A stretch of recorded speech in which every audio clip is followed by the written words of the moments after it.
Among Ignatius's insights into the dynamics of spiritual life is that God leads primarily through encouragement. In his rules for the discernment of spirits, Ignatius says that for people who are already trying to live lives of virtue, God leads primarily through strength, consolations, tears, inspirations, and peace. This he does by making all easy, by removing all obstacles so that the soul goes forward in doing good.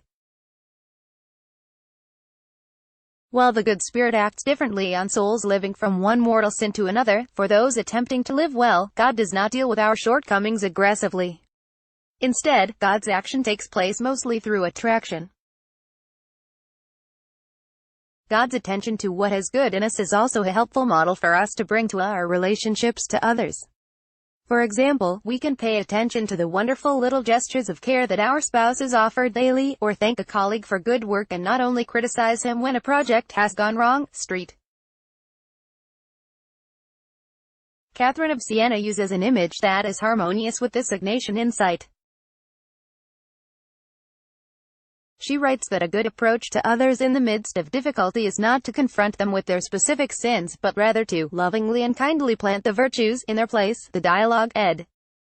Estovsky, Op. 193-194. Her idea is to focus on the cultivation of virtue first by being present to others, and then by focusing on what is already going well with a person's desires and actions. This attention to the nurturing of good seeds makes sense to me as a gardener.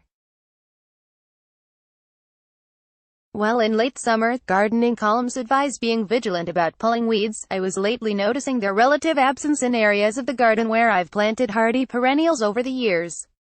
Where the hostess, butterfly bush, and echinacea grow, there are fewer weeds to pull. Even the most vigilant weeding cannot replace the effectiveness of cultivating plants through tending to water and soil, and then letting sunshine and God do the rest. God tends to us like a divine gardener who encourages what is good within. Jesus tells us of the wheat and weeds that must grow up together until harvest. We all have some of each within.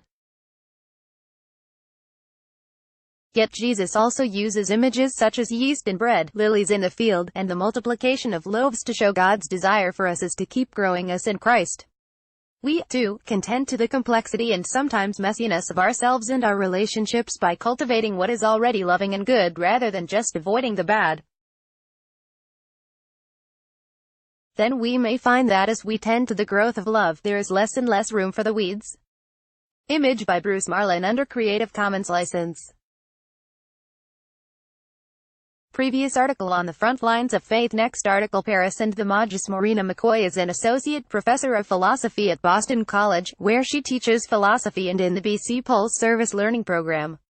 She is the author of Wounded Heroes: Vulnerability as a Virtue.